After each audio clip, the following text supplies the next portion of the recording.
Своеасаблівы бэкстэйдж рэканструкцыі. Менавіта на экспазіцыі можна і дэталёва разгледзець даспехі і адначасова пазнаёміцца з беларускім кавальствам. Выстава падзелена на дзве залы. Калі ў першай паказана зброя, рэчы перыяду Вялікага княства літоўскага, мячы, то ў другой прадстаўлена сапраўдная кузня з яе атрыбутыкай і інструментамі, якія нядаўна яшчэ знаходзіліся ў працы. Гэта кавальскі горан, мяхі, прыстасаванні, якімі карыстаецца каваль пры вырабе металічных прадметаў, гэта розныя малаткі, абцугі, то есть тое, што яму неабходна, і нават вопратка, якой ён карыстаецца. І некаторыя з экспанатаў гэтай выставы былі створаны менавіта з выкарыстаннем вось гэтых самых інструментаў.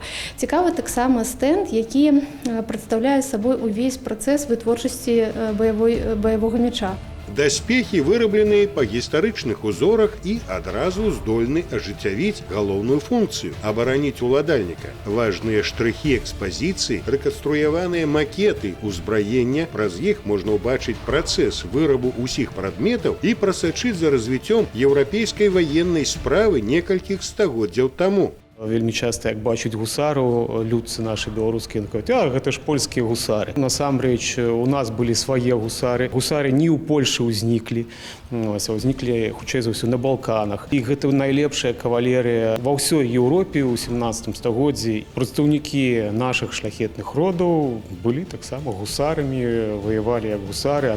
Амаль кожны з наведвальнікаў можа адчуць працэс ваенна-гістарычнай рэканструкцыі на сабе. У экспазіцыі працуе інтэрактыўная зона, некаторыя з даспехаў можна прымерыць і адчуць іх вагу. І ўсё гэта можна зрабіць да 3 кастрычніка, бо менавіта да гэтага часу і будзе працаваць праект.